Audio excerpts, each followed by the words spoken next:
New consoles are here, which means we've finally entered a new generation of video games. I've had the Series X since launch day and have put a significant amount of time into it in the past week, so here's some thoughts on the console as a whole. Let's start with the pros.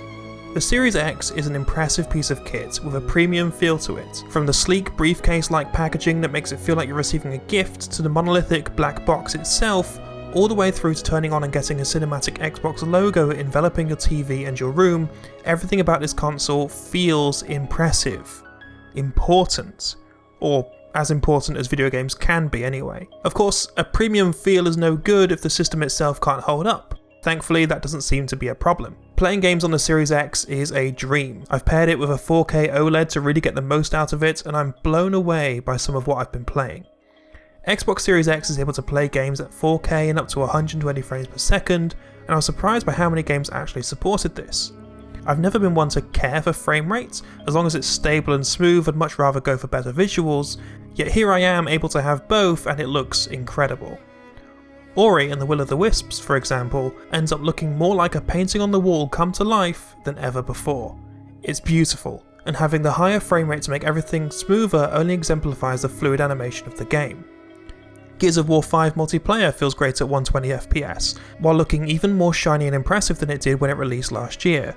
PCs have been able to run at high frame rates for a while now, but having this level of fidelity and power in a box in your living room is seriously impressive.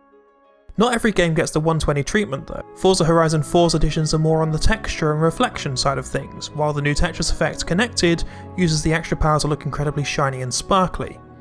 These games still look impressive, especially in the case of Tetris Effect, but it would have been nice to see that extra push to get all of the Series X enhanced games over the 120 FPS line. Games that aren't Series X enhanced, such as Xbox 360 games or the majority of Xbox One games, most of which can still be played on the Series X thanks to Microsoft's commitment to backwards compatibility, still end up looking pretty nice thanks to 4K upscaling and Auto HDR to really help the colours pop. Auto HDR especially is a feature I've come to love. I can live without games fully hitting 4K, as I can't always tell the immediate difference between resolutions, but I can easily tell when a game no longer has HDR. HDR, which is short for High Dynamic Range, expands the image you're seeing to produce better colours and produces better bright images and darker dark images, if that makes any sense. If 4K is the number of pixels, HDR is what makes the quality of those pixels better. It's hard to describe how good this looks in practice without being able to show it, which sadly isn't possible with my current setup, but believe me when I say that it really makes games look different. Having this auto enhancement for old games means that games like Geometry Wars look like they could have been released yesterday. It's that impressive. Even older games like Banjo-Kazooie and Sonic Adventure end up looking pretty clean thanks to the work done. The result of how impressive it ends up looking, however, means it almost spoils games that don't include the feature.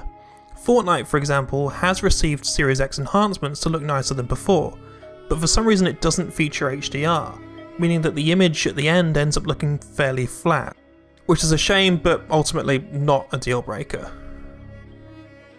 On top of running games and making them look better than ever, the other area that Microsoft has been boasting about for the Series X is the loading times. Microsoft has been saying that, thanks to the SSD inside of the Series X and S, that loading screens are near non-existent, with games being able to be started instantly from the dashboard. This is mostly true, but not completely. There are still occasionally loading screens in games, especially when starting the games up for the first time, but those loading screens go by in a matter of seconds, rather than the minute plus you may have gotten used to in some of the older consoles. Yakuza Like a Dragon, for instance, has loading screens that go by so fast that I'm unable to read the game tips included on them before they disappear again. It's fast to the point that it feels like these loading screens are there simply because they've been programmed as such on the older consoles, and act more as scene transitions. The same goes for Forza Horizon 4, for example, which has loading screens when fast travelling between areas on the map or as you're starting a race. These too are up and gone in a matter of seconds, and probably still exist because they always have done as part of the game that has existed before. I imagine future entries of games that are built from the ground up for this new console will simply have a fade to black before a fade up to the next gameplay segment instead. Playing Halo Reach, it got to the end of the second level before I realised that I couldn't remember actually seeing a load screen at all in my playtime. It might have been there, but it went by so fast that I have no recollection of it. So while loading screens aren't completely eradicated across the board, they are certainly significantly shorter, and we will probably begin to see them removed entirely once some actual new games come out for the console. I have come across a few tech problems that I think link back to the SSD, however. When playing arcade games in Yakuza Like a Dragon, the game would regularly struggle to save, which would result in a crash to the console home screen. And when loading up a game from scratch, there have been occasions where it would get to a black screen and go no further, requiring a restart of the console. Both of these suggest a problem with saving or loading to the SSD, and should be problems that can hopefully be fixed with a future software update. Thankfully they have happened rarely, so haven't caused me any real issue, but if you are worried about that sort of thing, it may be worth waiting a bit to get the console. There's also a problem with recording videos right now where a lot of these videos come through way too dark and so look incredibly bad. Here's one video I recorded before I was able to fix the problem, compared to this video once I'd had a look into the settings. It's not the end of the world, but it is less than I expected of a next-gen console. Which brings me to my only other real issue with the console as a whole: there aren't really any new games for it.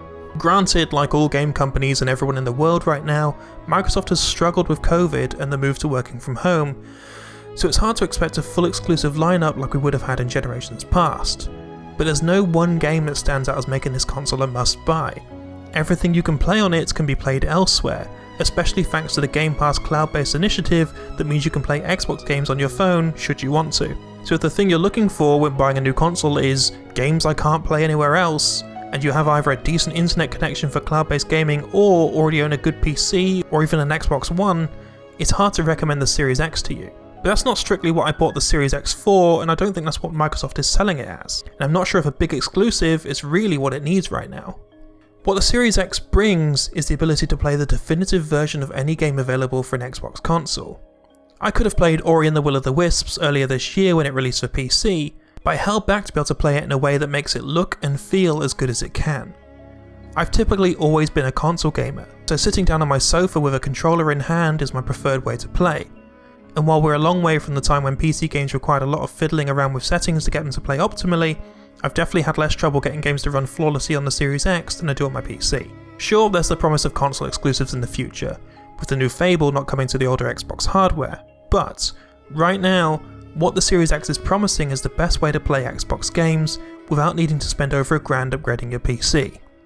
And honestly, with everything running as flawlessly as it does right now, and the value that having a Game Pass subscription brings, I've been having more fun playing games on this console than I have on a console in a long time. The Xbox Series X is a triumph and does everything it intends to. So while it doesn't have any new games just yet, for me, what it does have right now is more than enough.